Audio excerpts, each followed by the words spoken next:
I used to work the night shift at a gas station slash convenience store off a quiet stretch of highway. I say used to because after what happened to me a few months ago, I won't work a night shift again. It's a small station, the kind that barely gets any business once it gets late. Most of my shift was spent restocking shelves, wiping down counters, and occasionally ringing up a trucker or traveler passing through. I remember the whole thing vividly. It was just past 2:30 in the morning. By then, even the truckers had mostly dried up, and I was left with basically nothing to do. I scrolled mindlessly on my phone, trying to kill some time. At one point, I stepped outside for some air, rubbing my hands together against the cold. I exhaled a few times, watching my breath disappear in the cold. The parking lot was empty, just the pumps, the road, and the dark stretch of trees beyond. The neon sign flickered faintly, and I remember it being hazy out, like you could literally see the moisture in the air. Even with the highway not too far off, it was pretty silent out there. Right as I was about to walk back towards the store, I noticed something move out of the corner of my eye. I whipped my head around and realized there was a person standing behind one of the pumps. How had I not noticed him earlier? He was wearing a dark red hoodie with the hood up, and he had both hands shoved in his pockets. There wasn't a car in sight, so he obviously wasn't fueling up. The only thing was, he didn't seem to be heading towards the store either. He was just standing there, half turned toward the store like he was watching me. At first, I figured maybe he was waiting for someone, but something about the way he moved rubbed me the wrong way. He was kind of shuffling about in this circular pattern. I entered the store, but made sure to keep an eye on him through the glass. I kept track of him while pretending not to, hoping someone would drive up and pick him up or something. But after a few minutes, he started walking toward the door, slow at first, then suddenly pushing inside like he'd made up his mind all at once. He walked up to the counter, but didn't say anything right away, just stared at me like he was sizing me up. Then, in a rushed, almost rehearsed way, he muttered that his car had broken down just before the pumps. He said he needed a jump or maybe just a little gas to get to the next town. I was literally shocked. He wasn't even trying to make his story believable. Like, I couldn't believe he actually expected me to buy his BS story. I offered to call a tow truck instead. No, he said, too quick, shaking his head. He just needed a flashlight, maybe some help checking under the hood. Something was definitely off, that much was true. The way he spoke, the way he watched my reaction, it felt like a test. To be fair, though, people walking into gas stations at that hour are usually a little strange, and I started wondering whether he actually needed help and was just an odd person or on something. I asked him where his car was parked, and he told me it was just beyond the highway entrance. I was obviously skeptical, but then he pointed at the monitor behind me. I turned to look at the screen, and to my surprise, there actually was a car parked out there. I thought to myself, oh crap, maybe this guy really does need help. And that's when it hit me. I had literally just been outside, and I would have remembered a car parked out there. I glanced back at the monitor and saw the slightest movement near the car's back bumper. Someone was crouching just out of view. A cold wave of dread hit me. I forced a casual smile and agreed to help the guy, but not before telling him I needed to grab my phone from the back office. I turned slowly, not wanting to spook him. But the second I was out of its direct sight, I slammed my hand onto the emergency panic button under the counter. The alarm went off instantly, screeching through the store. I expected him to attack me, but what he did instead was even more unsettling. His nervous energy disappeared. No more fake urgency, no more shifting from foot to foot. He actually relaxed. His whole body language shifted, and then he smiled. Not a panic smile, not an embarrassed one either. A slow, knowing grin, like he had all the time in the world, like this was amusing to him. I was in shock. I didn't even have time to get physical with him. In one fluid motion, he turned and bolted. I ran to the monitors just in time to see both of them take off, not toward the car, but into the woods behind the station. The car just sat there, engine off, headlights off. No one inside. By the time the police arrived, it was exactly as I saw it. The car was still there, but the men were gone. No footprints leading away, no sign of them anywhere. And then one of the officers pointed something out, something I hadn't noticed before. The front passenger door was open. There had been a third person inside the whole time. The police took my statement down, I turned over the surveillance footage, and that was that. A few days later, they followed up with me. They had the car towed and ran the plates. Turned out, it had been reported stolen nearly a week earlier, over 100 miles away. No one had come forward to claim it, no reports of missing persons, no other crimes linked to it, just an abandoned vehicle in the middle of nowhere with no explanation. That was months ago, and still nothing. I don't know why convenience stores are such popular targets, but I can say for sure that I will never work another night shift again.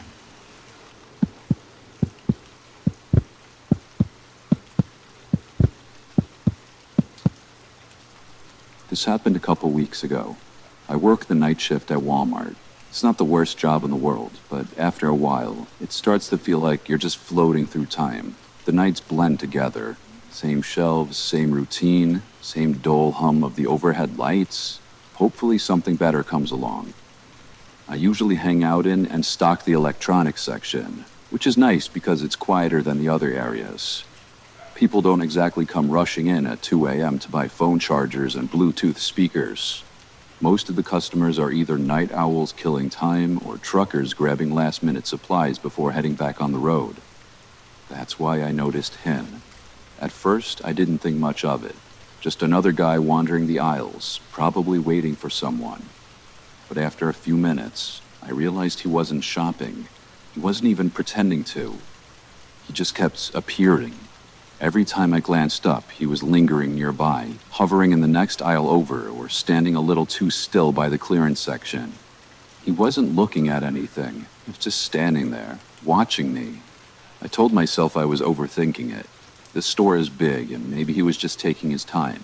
But the way he moved, always just close enough for me to notice, never actually picking anything up, it set something deep in my gut on edge. I was waiting for him to just get on with it and ask for my number, but he never approached me. It was like he wanted me to see him, which didn't make any sense to me. I went to radio someone about it. I realized that the batteries in my radio must have been dead because it wasn't working. Eventually, I started debating whether I should go find a manager when I felt a hand wrap around my arm.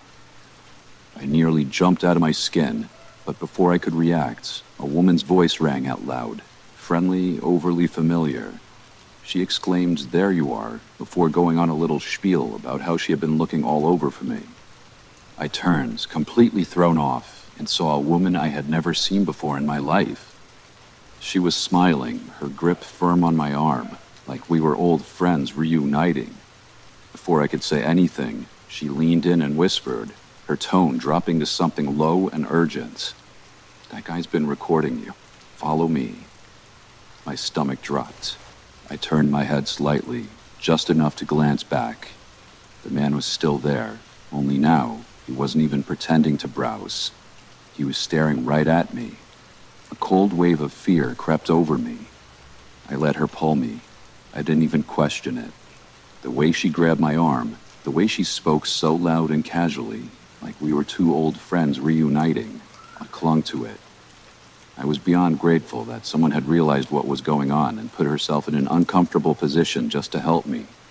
She kept up the act as we walked, rambling about something, maybe a trip she had taken, maybe an inside joke we supposedly shared. I barely processed the words. My thoughts were stuck on him. Had he really been recording me? That was creepy as hell. I wanted to know if he was still following us, but I couldn't muster the courage to turn around just yet. The woman steered me through the aisles, moving fast. I barely noticed where we were going, only that we were going, that the distance between me and that man was growing. In all honesty, I was kind of expecting her to quit the pretending to know me at some point, but she kept it up. At one point, it was getting a little uncomfortable, so I glanced behind me, and to my relief, that man was no longer following. The woman kept pulling me forward, though. I told her that we were good now and that we should probably go find my manager, but she just squeezed my arm tighter, telling me that he was lurking somewhere. I thought to myself, so what? What's he gonna do in a store full of employees? I was obviously worried at first because no one was around, but now that I wasn't alone, I started realizing that there wasn't much of a point in being scared anymore. I told her this, but she continued moving. I told her I was serious and planted my feet, twisting my arms slightly to loosen her grip. "You can let go now," I said, but she didn't. She smiled at me, but something in it was off. "Come on, just a little further," she said, basically tugging me at that point. I glanced around. The store was basically dead. We had moved past the registers, past the self-checkout, past the aisles that saw the most foot traffic. The warehouse section loomed ahead, dimly lit and nearly empty. Beyond that was the side exit, the one without cameras, the one employees used for loading shipments. That's when it dawned on me. She was leading me straight to the exit. I didn't think. I screamed for help as I yanked my arm free of her grasp with all my might. She lost her grip just enough for me to pull free. I didn't waste another second. I turned and ran toward the front of the store. As I fled, she yelled out something behind me. She yelled for me to come back, followed by my name, which I hadn't given her. I kept running until I saw one of my coworkers who was running toward me, most likely reacting to my screaming. I told him to call security, which he promptly did. That woman was long gone, though. By the time I told my story to the security guards, that woman and that man were nowhere in sight. They reviewed the security footage, and just as I suspected, the woman and man walked into the store together. She had been with him the entire time. The man's face was clear as day in one of the frames, but hers was always turned away. I had a feeling she was the mastermind behind the whole thing, so I was infuriated that the cameras hadn't picked her face up. Every second of it had been planned. The police got involved, and the whole thing went down as a failed abduction attempt. I'm still waiting for a resolution about it. That man should definitely be easy to track down, given his face was caught on camera. I have no idea how that woman knew my name. That's what terrifies me the most. Those people hadn't just picked me at random. I was a direct target.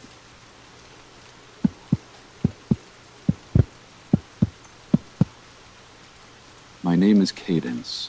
I work the closing shift at a small dive bar in the quieter part of my town. The place is right off the highway, but the parking lot also has a back entrance that's available to the general town. It's nothing fancy, just a dimly lit spot where the regulars know each other by name, and the jukebox has been playing the same rotation of classic rock for years. Most of our customers are locals, truckers passing through, and the occasional lost tourist looking for a stiff drink. I like it, though. The routine is predictable, the tips are surprisingly decent, and I've learned how to handle the usual bar crowd. The talkers, the flirters, the quiet drinkers, and the ones who just want to be left alone. Weekends are obviously a lot more hectic, but the thing about working during the week is that I'm expected to work my night shifts alone. I don't even get a bar back to pop in now and again. Yeah, it's obviously easier work and slower during the week, but I miss the company of my coworkers. I tend to be pretty vigilant during my shifts because we do get the occasional bar fight, considering the kinds of crowds we attract. That's why I clocked the guy immediately. It was sometime after 1 in the morning on a Tuesday when he walked in. If I had to guess, I'd say he was in his late 40s, but he was extremely clean-cut and well-groomed. Not the kind of look you'd expect from a guy his age in an area like this. He was wearing a black turtleneck underneath a black trench coat. Definitely well-dressed, but casual about it. I'm not sure how to explain it, but he had this aura of sophistication about him that makes you think of money. Real money. Not the loud look-at-me kind. He glanced around slowly before walking swiftly over to the bar and taking a seat. I also remember him having oddly good posture, but that's neither here nor there. When I walked over, he glanced at the bottles behind me and ordered something top shelf without hesitation. As I was pouring his drink, he asked me if I liked working here with a smile on his face. It was a normal enough question, so I answered him honestly. I told him yeah, and smiled back. I then made a joke about being a bartender or something. I wish I could say I got a creepy vibe from him, but that's not the energy he was giving off. He genuinely seemed like a stand-up guy, kind of like this single dad at his kid's baseball game that gives the whole team a high five. He chatted with me for a bit, which I didn't mind since the bar was pretty quiet at that point. Eventually, he asked me if I ever thought about doing something bigger, which I admit was somewhat bizarre. Again, though, not a totally creepy question given the nature of the situation. I gave him my standard bartender smile and told him I was happy for now. He nodded and sipped his drink, seemingly disappointed at my answer for reasons I didn't understand. After a long pause, he asked me what time I got off out of nowhere. That question surprised me. I hadn't picked up any kind of flirting from him whatsoever, so I was a little disappointed to discover that our conversation had just been another one of those empty attempts at getting my number. I smiled and gave him a vague answer, trying to brush him off in a friendly way without seeming uptight. Before he could answer, I busied myself and began wiping down the counter, but he didn't press. He just smiled like he already knew, then drained his drink and pulled out a crisp $100 bill, laying it gently on the bar like it was nothing. Then, without another word, he walked out into the night. I didn't really know what to make of the encounter. I know it sounds like nothing, but his demeanor was just so far off my radar that I was intrigued. Either way, I figured I was never going to see him again and got on with my life. As it would turn out, though, I was wrong. About a week later, he came back. Only this time, he wasn't alone. There was a woman with him. She drew my attention since I hadn't seen her before. She looked like she was in her mid-30s and was dressed in a way that didn't quite match her age. Trendy, but off, like someone trying a little too hard to blend in with a younger crowd. I watched her closely as the two of them approached the bar. Everything about her seemed calculated, from the way she smiled too easily to the way she leaned against the bar like we were already friends. As I was setting down napkins in front of them, the very first thing she said to me wasn't a hello or a drink order, but a compliment. She put on this overly joyful smile and said, "You're so pretty." Her fingers brushed against my arm as she said it, lingering just a second longer than normal. I laughed and thanked her, but I could instantly tell that something was off about this woman. The man didn't speak, which I thought was also a little strange given that he had been so talkative last time. They ordered drinks and poured them, and that's when questions came flooding in.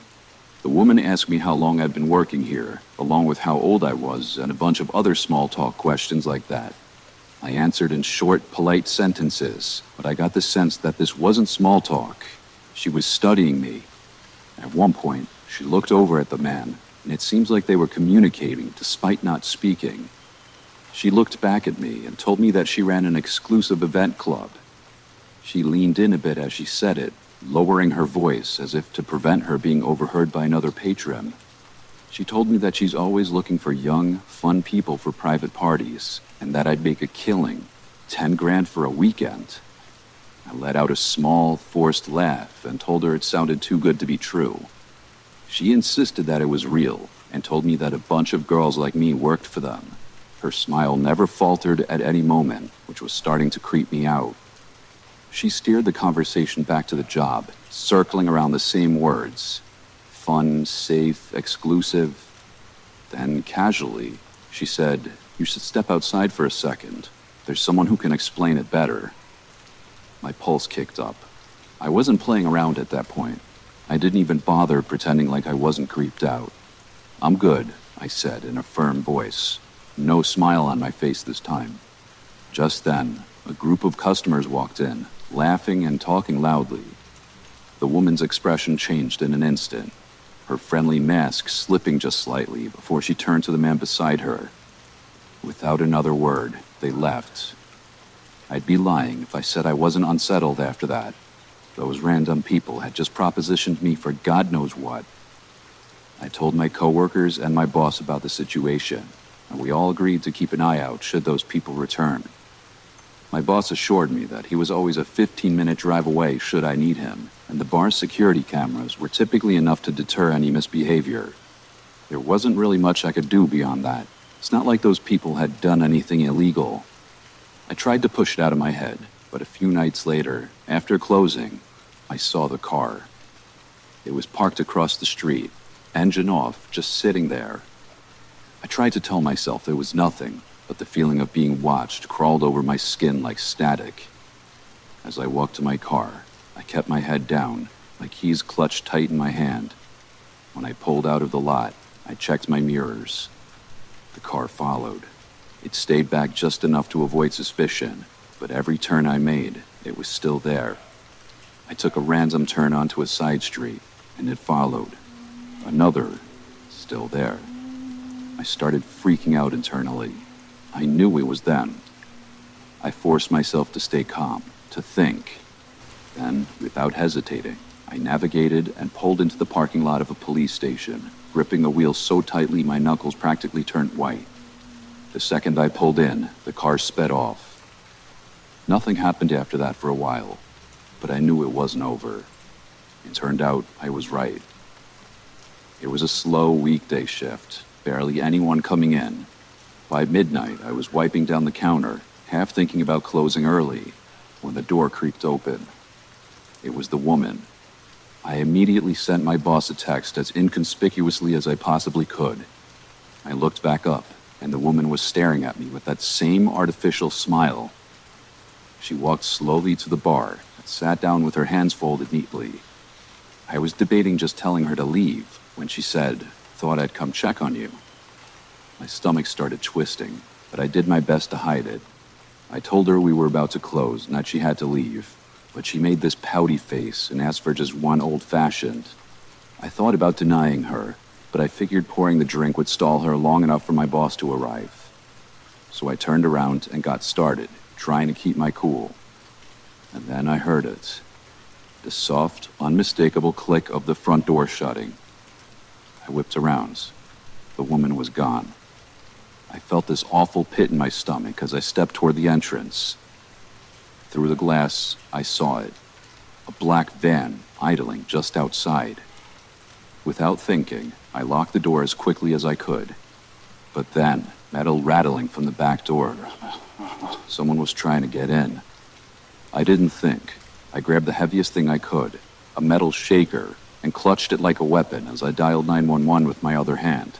There was no way the police would get there in time, so I thought about making a run for it out the front door, but I didn't for whatever reason. I was bracing myself for a fight when I saw headlights pulling into the lot. It was my boss. The sounds of the back door suddenly stopped, and a few seconds later, the van pulled out of the lot with a screech.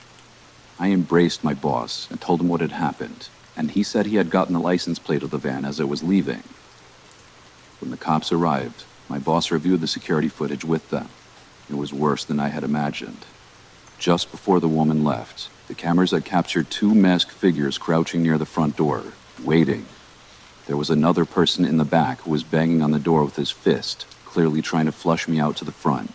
It was downright horrifying. To make matters worse, the plate number my boss had caught turned out to be unregistered. It's been quite a while since this incident, but no progress has been made. The only good news to come out of the whole thing is that my boss doesn't make me work alone anymore. Despite that, I'm still extremely uneasy anytime I'm scheduled for a night shift. I still question how they knew I'd be working alone. It doesn't make any sense. Even now, I often think about what would have happened had I given in to fear and run out the front door.